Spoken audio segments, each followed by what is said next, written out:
Claire n'avait jamais pensé que sa vie prendrait un tournant aussi brutal. Pendant des années, elle et Marc, son mari, avaient partagé un quotidien simple et modeste, mais toujours avec l'espoir d'un avenir meilleur. Elle, professeure de littérature dans un lycée de banlieue, voyait dans chaque livre qu'elle enseignait une fenêtre ouverte sur un monde de possibilités infinies. Marc, quant à lui, luttait pour trouver sa place dans un marché du travail en constante évolution, enchaînant les petits boulots sans grande perspective d'avenir. Ensemble, ils avaient réussi à créer un petit cocon, fait de rires, de discussions profondes et de rêves à bâtir. Mais tout changea le jour où Marc gagna à la loterie. Le billet, qu'il avait acheté par hasard après une journée de frustration au travail, devint son passeport vers un monde qu'il n'avait jamais imaginé. Les 10 millions d'euros qu'il reçut en une fraction de seconde semblaient une bénédiction divine. Claire n'arrivait pas à y croire. À l'époque, elle avait cru que cela marquerait le début d'une nouvelle vie, qu'ils pourraient enfin quitter leur appartement exigu, voyager, et peut-être, enfin, se sentir libres. Mais ce fut l'inverse. Le soir où Marc découvrit qu'il avait gagné, tout changea. Il n'était plus l'homme qu'elle avait épousé. L'excitation dévorait ses yeux, mais au fur et à mesure que la réalité de sa richesse l'envahissait, il se fermait à elle. Claire regardait, incrédule, cet homme qu'elle avait aimé se transformer sous ses yeux. Il parlait avec enthousiasme de ses projets, mais chaque mot qu'il prononçait semblait plus distant, plus froid. Il lui annonça qu'il voulait divorcer. « Tu ne verras même pas un centime de cette fortune, Claire. Maintenant je suis riche. Et toi, tu n'es plus rien. » Les mots résonnèrent comme une claque violente. Claire resta figée, presque incapable de répondre. Elle avait vu des changements subtils chez Marc ces derniers mois, mais elle n'aurait jamais imaginé qu'il la traiterait ainsi. Ce qu'elle ressentait à cet instant précis ne pouvait être décrit, un mélange de trahison, de douleur et de confusion. Marc continua, ses yeux brillant d'une arrogance nouvelle, qu'elle n'avait jamais vue chez lui auparavant. « Je n'ai plus besoin de toi. Pourquoi rester avec quelqu'un comme toi? Tu es une charge. » Elle se leva lentement, essayant de garder son calme. Mais son cœur battait à tout rompre, la douleur de la trahison la traversait comme une décharge électrique. Marc, l'homme qu'elle croyait connaître, l'avait abandonnée de la manière la plus cruelle qui soit. « Marc, tu ne peux pas être sérieux. Tu es un autre homme. Ce n'est pas nous, ce n'est pas ce que nous avions. » Il se contenta de la regarder, sans une once de regret. Claire, sous le choc, se retrouva à observer le vide dans ses yeux. L'homme qu'elle avait épousé n'était plus là. Il n'était plus qu'une coquille vide, engloutie par l'argent et par un monde de vanité. Le divorce fut rapide, presque automatique. Marc ne fit même pas l'effort de discuter des termes, imposant simplement ses conditions sans se soucier des émotions de Claire. Elle se retrouva seule, une nouvelle fois, mais cette fois-ci, sans le soutien d'un partenaire. La maison, le confort qu'elle pensait avoir bâti, tout s'effondra en un instant. Et pourtant, dans son désespoir, Claire sentait une rage sourde monter en elle. Ce n'était pas juste. Il ne pouvait pas la réduire à rien, pas après tout ce qu'ils avaient partagé. La douleur d'une séparation, certes, mais aussi l'amertume de voir quelqu'un qu'elle avait aimé se perdre ainsi dans la richesse. La nuit après le divorce, Claire ne dormit pas. Les heures passèrent lentement, mais son esprit ne pouvait s'empêcher de revenir à cette conversation, à cette trahison. Elle savait qu'elle devait trouver un moyen de tourner la page, mais quelque chose en elle lui criait qu'elle ne pouvait pas simplement l'oublier. Elle n'avait pas choisi cette vie, mais elle ne permettrait pas à Marc de la réduire à l'image de la femme dévastée. Elle allait se battre. Pas pour l'argent, mais pour sa dignité, pour son identité. Elle se leva à l'aube, déterminée. Le chemin serait long, mais il commençait ici. Les jours qui suivirent le divorce furent comme des ombres. Claire s'installait dans une routine où chaque heure semblait se fondre dans la suivante, avec la lourdeur de la perte qui pesait sur ses épaules. Elle se levait tôt, passait ses journées à enseigner, et revenait chez elle le soir, seule dans une maison qui avait autrefois résonné des rires et des rêves partagés avec Marc. Mais désormais, ce silence était son unique compagne. Elle n'avait ni l'envie ni la force d'affronter ce vide. Pourtant, elle refusait de se laisser engloutir par la tristesse. Au fond, elle savait que cette rupture, bien que dévastatrice, pouvait être une chance. Une chance de reconstruire sa vie, loin des faux-semblants et des promesses non tenues. Elle n'était pas une victime. Elle n'allait pas se laisser écraser par la violence du rejet.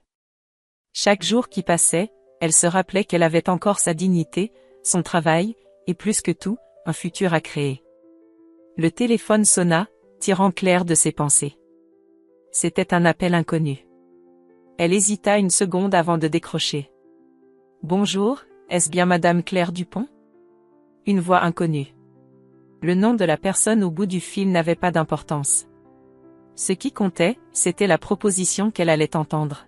« Nous avons été informés que vous êtes en train de rédiger un livre sur la résilience.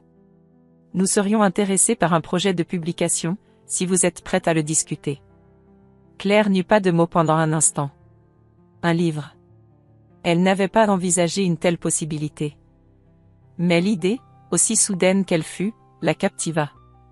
C'était peut-être ce dont elle avait besoin pour se libérer de son passé, pour prendre ce qui lui appartenait de droit, et tout reconstruire sur des bases solides, sans le poids de la trahison.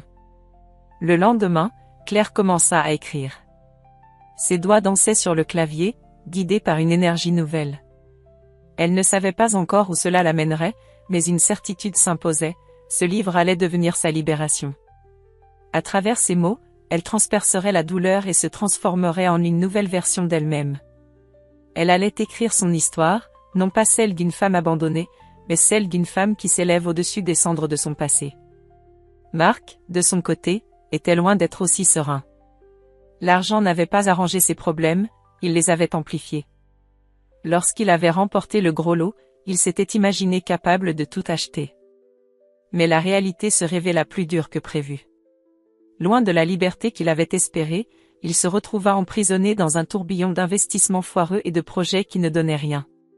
Ses amis, avant si proches, avaient disparu, incapables de comprendre son besoin constant d'afficher sa richesse. Quant à sa mère, elle semblait davantage préoccupée par l'apparence de son fils riche que par son bien-être. Les disputes entre eux étaient désormais monnaie courante. Un soir, alors qu'il s'effondrait dans le canapé, seul dans un appartement luxueux mais froid, Marc se remémora la vie qu'il avait partagée avec Claire. Le souvenir de ses rires, de ses attentions, des moments simples qu'ils avaient passés ensemble lui revenait en tête. Ce n'était pas l'argent qu'il avait perdu en la quittant, c'était quelque chose de beaucoup plus précieux, un amour sincère, qu'il avait pris pour acquis. Mais il ne pouvait pas revenir en arrière. Trop de fierté, trop d'arrogance. Il ne pouvait pas, surtout après avoir fait tout ce qu'il avait fait. Pourtant, chaque nuit, la solitude le rongeait un peu plus. Et les mensonges qu'il s'était racontés, ces histoires sur la liberté qu'il avait gagnée, s'effondraient petit à petit.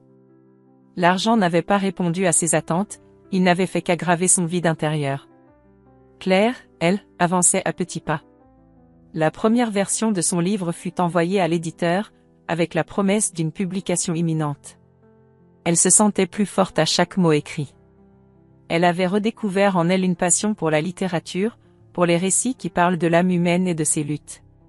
Ses collègues et ses amis commencèrent à la voir sous un autre jour, admirant sa capacité à surmonter l'adversité et à se reconstruire. Elle commença à recevoir des invitations à des conférences, des ateliers sur la résilience. Elle était devenue un modèle, non pas parce qu'elle avait triomphé du monde extérieur, mais parce qu'elle avait triomphé d'elle-même. Un mois après le divorce, Claire assista à une conférence sur le bien-être personnel, animée par une auteure à succès. En la voyant sur scène, avec sa confiance et son charisme, Claire se rendit compte qu'elle avait fait le choix juste en se concentrant sur elle-même. Ce n'était pas l'argent qui lui manquait, c'était un but.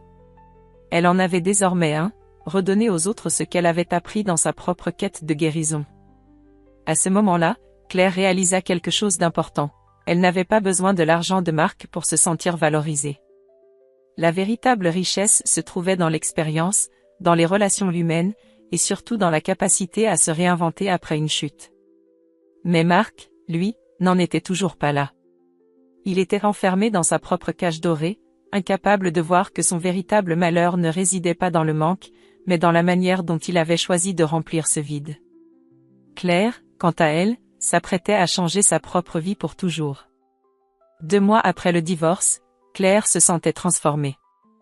La douleur du départ de Marc était toujours là, mais elle avait appris à vivre avec. Ce n'était plus une plaie béante, mais une cicatrice, une marque indélébile, certes, mais aussi un rappel de sa propre force. Elle avait décidé de ne pas se laisser engloutir par la souffrance, mais de l'utiliser comme moteur pour avancer. Son livre, L'âme résiliente, avait été bien accueilli par les premiers lecteurs. Elle avait écrit avec une telle sincérité, une telle vulnérabilité, qu'elle avait su toucher des cordes sensibles. Ces mots étaient devenus un écho pour ceux qui, comme elle, avaient vécu des épreuves et en étaient ressortis grandis. Elle recevait des messages chaque jour de personnes qui lui disaient à quel point son histoire les avait inspirés. Mais un autre vent soufflait sur sa vie.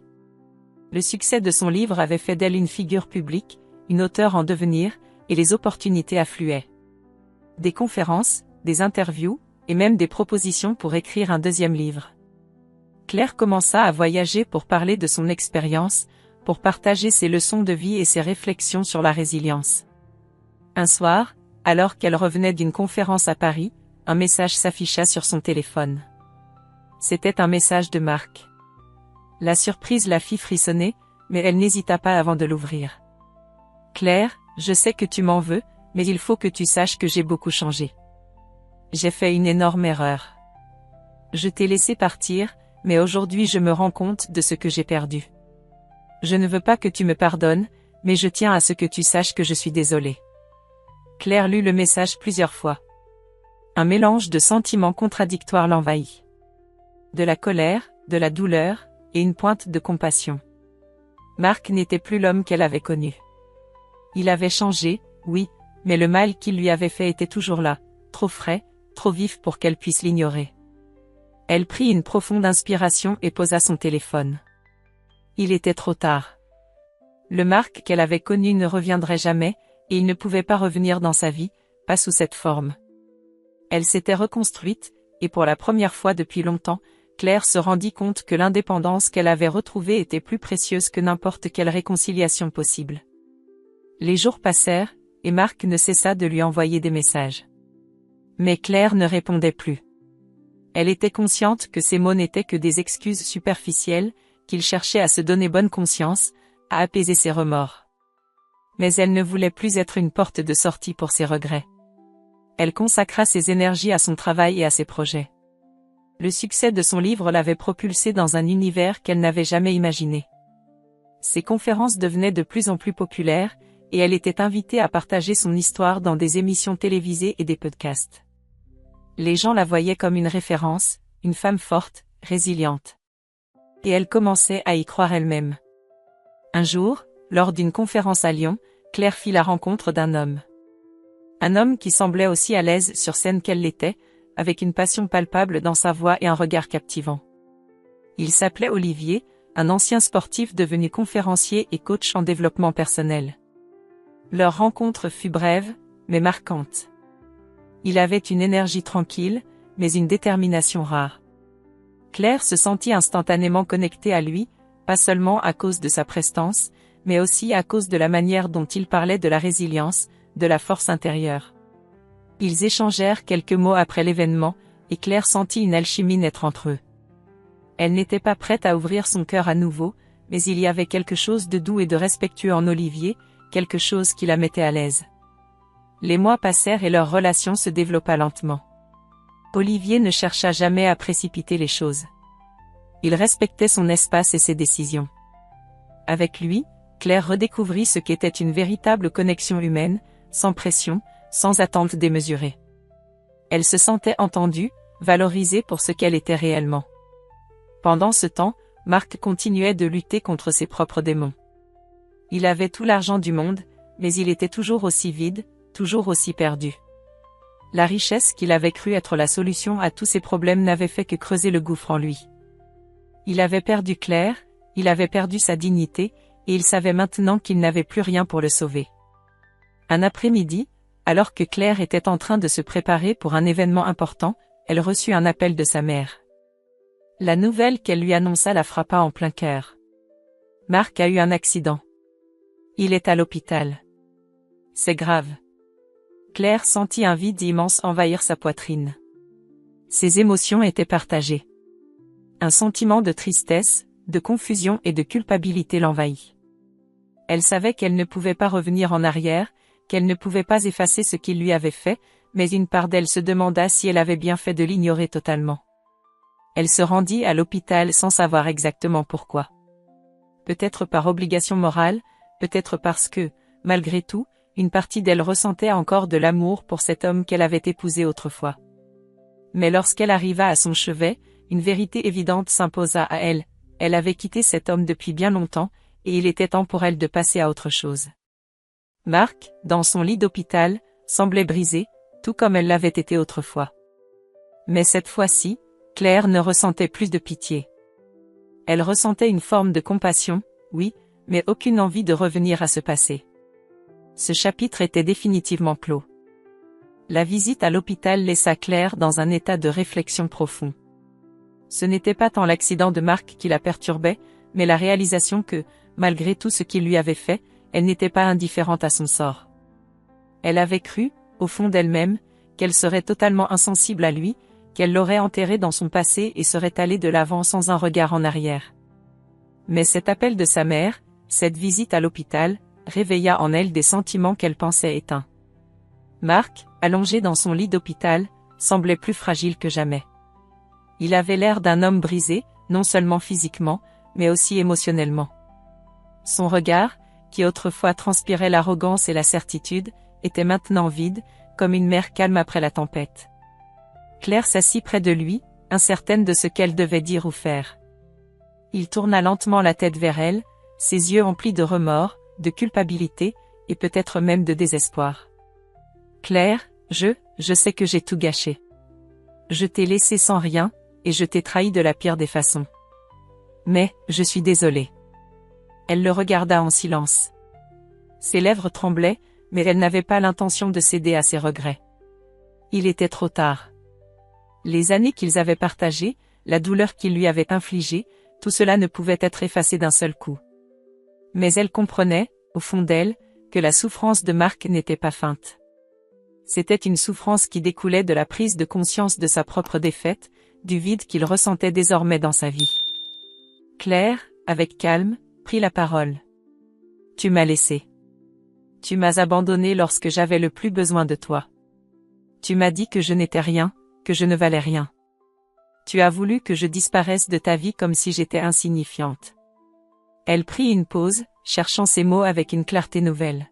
« Aujourd'hui, je vois un homme qui est dans le même vide que celui que tu m'as fait ressentir.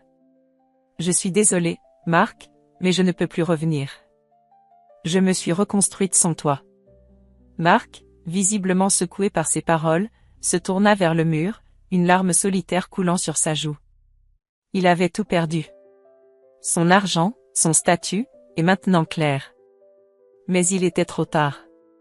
Claire ne pouvait plus être sa solution. Il n'y avait plus de place pour lui dans sa vie. En sortant de l'hôpital, Claire sentit un poids se soulever de ses épaules. Elle ne regrettait pas sa décision de lui rendre visite, mais elle savait maintenant avec une certitude absolue que son avenir ne serait pas influencé par ce passé. Elle était prête à avancer, à se tourner vers des horizons nouveaux, où la souffrance n'aurait plus de place. Les jours suivants furent empreints d'une étrange tranquillité. Claire, plus que jamais, se concentrait sur elle-même. Elle passait du temps avec Olivier, qui était toujours aussi respectueux de ses espaces, mais aussi incroyablement présent lorsqu'elle avait besoin de lui. Leur relation était lente, comme une fleur qui prend le temps de s'épanouir, sans forcer les choses, sans précipitation. Olivier ne la pressait jamais. Il était un soutien, un ami avant tout, et Claire commençait à sentir qu'elle pouvait réellement lui faire confiance. Mais elle ne se sentait pas prête pour une nouvelle relation. Pas encore. Elle avait encore des cicatrices qui devaient guérir. Son indépendance, retrouvée grâce à son travail, à ses livres, à ses conférences, était devenue son bien le plus précieux. Elle était désormais une femme forte, qui ne dépendait plus de personne pour se sentir complète. C'est alors que, par un étrange concours de circonstances, un ancien collègue de Claire, Fabrice, la contacta. Il avait récemment lancé une entreprise de coaching en développement personnel et voulait la recruter comme conférencière principale. Il était convaincu que son expérience et sa force de caractère inspireraient de nombreuses personnes. Claire hésita d'abord. Elle était satisfaite de sa carrière actuelle, mais quelque chose en elle, une étincelle de curiosité, l'incita à accepter. Le premier jour du séminaire fut une révélation. Claire se retrouva face à un public captivé, pendu à ses lèvres, écoutant attentivement chaque mot qu'elle prononçait. Elle n'avait jamais connu un tel sentiment de puissance. Chaque histoire qu'elle racontait, chaque conseil qu'elle donnait, était accueilli avec des applaudissements et des sourires. Claire, qui autrefois se sentait invisible, était maintenant une référence pour des centaines de personnes. Elle avait, à travers sa souffrance, trouvé sa véritable vocation. Le séminaire se termina, mais l'impact qu'il eut sur elle persista. Claire avait trouvé une nouvelle mission dans la vie, non seulement se réinventer, mais aussi aider les autres à se reconstruire à leur tour. Elle ne savait pas où cette nouvelle voie la mènerait, mais elle savait que c'était le chemin qu'elle devait suivre. Cependant, dans les semaines qui suivirent, Claire reçut une proposition inattendue. Olivier, le conférencier avec qui elle avait partagé une connexion forte, lui proposa de partir avec lui en tournée, de traverser le pays pour animer ensemble des séminaires sur la résilience. Ce serait un voyage à la fois professionnel et personnel, où ils pourraient partager leurs expériences et aider d'autres personnes à surmonter leurs épreuves. Claire hésita. Cela semblait être une occasion en or, mais elle savait aussi qu'elle devait encore réfléchir à ce qu'elle voulait réellement. Olivier était important pour elle, mais elle ne voulait pas précipiter les choses.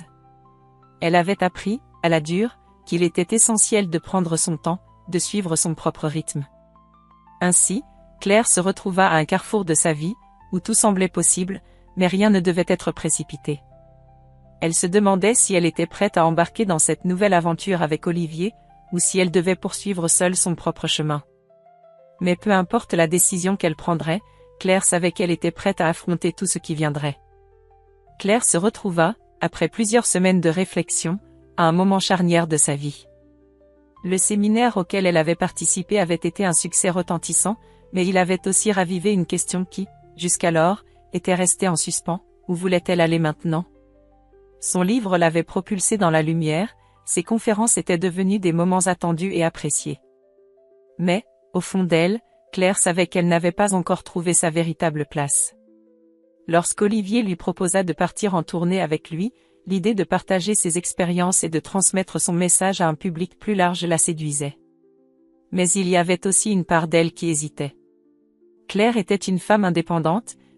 Après des années de souffrance et de reconstruction, elle avait peur de perdre cette autonomie durement acquise.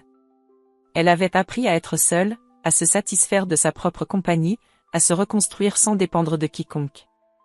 Olivier, avec sa gentillesse, sa patience et son respect pour ses limites, n'était pas Marc, mais elle se demandait si elle était prête à ouvrir son cœur à une nouvelle aventure. Les jours passaient, et chaque fois qu'elle pensait à la tournée avec Olivier, une petite voix intérieure la poussait à accepter. Mais une autre voix, plus raisonnable, lui rappelait qu'il était encore trop tôt. Claire savait qu'elle n'était pas encore guérie de ses blessures passées. Elle ne voulait pas se lancer dans une nouvelle histoire sans avoir pris le temps de comprendre ce qu'elle attendait véritablement d'elle-même et des autres. Un matin, alors qu'elle buvait un café dans son appartement, Claire reçut un message de Marc. Cela faisait plusieurs semaines qu'il n'avait plus donné signe de vie, et elle avait cru qu'il avait finalement accepté de la laisser partir. Mais le message qu'il lui envoya allait tout bouleverser. « Claire, je ne peux plus supporter cette vie. J'ai tout perdu, tout, et je me rends compte que je t'ai perdu, toi aussi. J'ai tout détruit.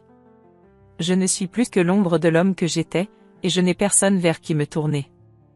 Je suis perdue, Claire. » En lisant ces mots, Claire ressentit un mélange de frustration et de tristesse. Marc était toujours le même, il n'était pas capable de se prendre en charge sans se tourner vers elle. Il attendait d'elle une forme de rédemption, comme si elle était la clé de son salut. Mais Claire savait maintenant que sa vie ne dépendait plus de lui. Elle n'était pas responsable de son bonheur, ni de sa souffrance. Son rôle était de se reconstruire, de s'épanouir, sans chercher à sauver quiconque. Elle prit une profonde inspiration et répondit enfin, d'une manière qui était à la fois ferme et bienveillante. « Marc, je comprends que tu sois perdu, mais je ne peux plus être celle qui te guide. J'ai fait un choix pour moi. J'ai retrouvé ma paix intérieure, et il est important que tu fasses de même. Je ne peux pas revenir en arrière, et je te demande de respecter cela. Claire appuya sur « Envoyer » et sentit, pour la première fois depuis longtemps, un soulagement immense. Elle ne cherchait pas à être cruelle, mais elle savait que cette réponse était nécessaire pour qu'elle puisse continuer son chemin, sans fardeau ni remords. Elle avait pris la décision de se détacher totalement de ce passé, de ce qui était devenu une relation toxique, et de se concentrer sur son avenir. À partir de ce moment-là, Claire se sentit prête à prendre un nouveau départ. Le poids du passé commençait à se dissiper lentement. Elle ne portait plus l'ombre de Marc avec elle, et cela lui offrait une liberté nouvelle. Elle savait que la route ne serait pas toujours facile, mais elle avait la conviction qu'elle était désormais capable d'affronter tout ce qui se présenterait à elle. Elle se tourna alors vers Olivier. Leur relation était devenue plus profonde au fil du temps. Elle appréciait son soutien sans pression, son respect total de son indépendance. Mais Claire savait qu'elle devait prendre une décision importante. Elle avait besoin de savoir si elle était prête à s'engager dans cette nouvelle aventure à ses côtés, si elle était prête à ouvrir son cœur à nouveau. Le soir même, Claire se retrouva à dîner avec Olivier. L'ambiance était détendue, agréable, mais dans son esprit, la question restait sans réponse. Olivier semblait l'observer, peut-être qu'il avait perçu son hésitation. Il ne posa pas directement la question, mais son regard trahissait une certaine attente. Après quelques instants de silence, Claire prit la parole. « Olivier, je tiens à te dire que je t'apprécie énormément. Tu as été une source de soutien inestimable, mais, je suis encore en train de trouver ma voie. Je crois que je ne suis pas prête à faire un choix maintenant. » Olivier la regarda, un sourire compréhensif sur les lèvres. « Claire, tu n'as pas à te justifier. Je sais que tu as traversé des épreuves et que ton parcours est unique. Prendre le temps de savoir ce que tu veux est la meilleure chose que tu puisses faire. Je respecte totalement ta décision. Je serai là, peu importe ce que tu choisis. » Ces mots, simples mais remplis de bienveillance, rassurèrent Claire. Olivier ne cherchait pas à la convaincre, il la respectait dans sa quête d'elle-même. Cela faisait longtemps qu'elle n'avait pas rencontré un homme aussi respectueux de ses limites, aussi conscient de son propre cheminement. Ce soir-là, Claire se sentit plus sereine que jamais. Elle avait fait le choix de prendre le temps, de ne pas se précipiter. Elle n'était plus dans l'urgence, elle était dans l'acceptation de son propre rythme. Que l'avenir lui réserve une aventure avec Olivier ou qu'elle choisisse de suivre un autre chemin, elle savait qu'elle serait prête, et surtout, qu'elle serait fidèle à elle-même. Les mois passèrent, et Claire se retrouva dans une paix profonde qu'elle n'avait jamais connue auparavant. La tournée avec Olivier avait été un succès. Ensemble, ils avaient partagé leurs expériences et inspiré des milliers de personnes à travers le pays. Les conférences qu'elle donnait étaient devenues des moments de catharsis, non seulement pour ses auditeurs, mais aussi pour elle-même. Chaque mot qu'elle prononçait était une libération, chaque témoignage qu'elle écoutait renforçait sa conviction qu'elle avait fait le bon choix en suivant cette voie. Mais au fond de son cœur, Claire savait qu'elle n'avait pas encore trouvé toutes les réponses. Elle avait eu besoin de ce temps pour se redécouvrir, pour penser ses blessures. Mais elle ressentait un vide, comme un dernier mystère à résoudre avant de pouvoir avancer complètement. Ce vide n'était pas causé par une absence de personne, mais par une absence de clarté sur son propre avenir. Les séminaires l'avaient rempli de sens, mais il lui manquait quelque chose d'encore plus profond, quelque chose de plus personnel.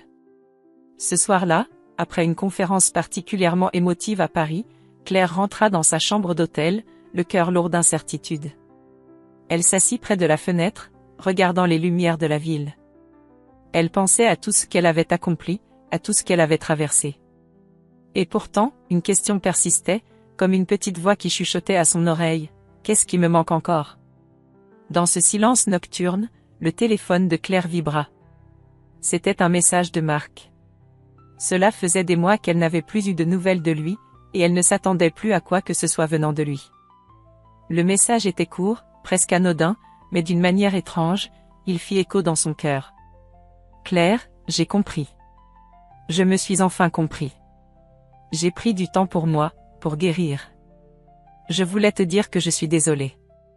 Je ne sais pas ce que l'avenir me réserve, mais je t'enverrai toujours de la gratitude, même de loin. » Ces mots étaient différents de tout ce qu'il lui avait dit par le passé. Il n'y avait ni accusation, ni appel désespéré.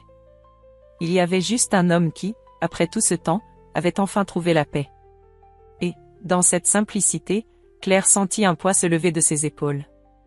Elle n'était plus responsable de sa guérison, elle n'avait plus à se soucier de lui. Marc avait pris le contrôle de sa propre vie, et Claire pouvait enfin tourner la page sans regarder en arrière. Elle resta là, dans le calme de la nuit, et la lumière de la ville sembla s'intensifier. Un éclair de clarté frappa son esprit, elle n'avait pas besoin de tout comprendre tout de suite. La vie, parfois, n'était pas une question de réponse immédiate. Il suffisait de vivre chaque moment avec authenticité et de laisser les choses se dérouler naturellement. Elle n'était pas seule. Elle avait trouvé un sens dans sa carrière, mais aussi dans ses relations. Plus important encore, elle avait appris à se connaître elle-même. Le lendemain, lors de la dernière conférence de la tournée, Claire monta sur scène avec un sourire serein, une confiance nouvelle en elle-même. Elle se sentait prête à transmettre plus que jamais son message de résilience, mais cette fois, avec une profondeur qu'elle n'avait pas eue auparavant. Elle parla de l'importance de prendre du temps pour soi, de comprendre que la guérison était un voyage, pas une destination. Elle parla de l'amour propre, de la nécessité de se libérer des poids du passé, de prendre son propre chemin. À la fin de son discours, les applaudissements retentirent dans la salle, mais pour Claire, ce moment n'était pas le sommet de sa carrière. Ce n'était pas l'acclamation qui comptait. Ce qui comptait, c'était qu'elle savait enfin qui elle était et ce qu'elle voulait pour l'avenir. Elle n'avait plus de doute. Elle n'avait plus besoin d'une validation extérieure. Elle avait trouvé la paix, et c'était tout ce qui comptait. Après la conférence, alors que la salle se vidait, Olivier s'approcha d'elle. Son regard, doux et respectueux, la toucha profondément. Il n'avait jamais cherché à la pousser, mais il était toujours là, prêt à la soutenir. « Claire, je suis fier de toi. Non seulement pour ce que tu as accompli, mais pour la femme que tu es devenue. » Elle le regarda avec un sourire sincère, le cœur léger. Il avait été un compagnon de route important, mais aujourd'hui, elle savait que son véritable voyage ne dépendait plus de personne. Elle était la seule à détenir la clé de son avenir. Alors qu'ils sortaient ensemble de la salle, Claire sentit une brise fraîche sur son visage. C'était comme si l'univers lui-même lui offrait un dernier souffle de liberté. Elle savait, au plus profond d'elle-même, qu'elle avait choisi la bonne voie. Elle n'avait plus peur de l'inconnu. Elle avait accepté la vérité simple mais profonde, tout ce qu'elle avait vécu, chaque épreuve, chaque moment de doute, l'avait menée à ce moment précis, celui où elle était prête à embrasser l'avenir, avec tout ce qu'il avait à offrir. À cet instant, Claire se sentit complètement libre. Et elle comprit que la véritable richesse ne résidait pas dans l'argent ou dans le succès extérieur, mais dans la paix intérieure, la capacité à se réinventer et à se relever à chaque épreuve. Elle n'était plus la femme fragile qu'elle avait été. Elle était une femme accomplie, forte et déterminée. En tournant la rue à l'angle de l'hôtel, Claire se tourna vers Olivier, sans un mot, lui sourit. Elle ne savait pas ce que l'avenir lui réservait. Mais une chose était certaine, elle était prête pour tout.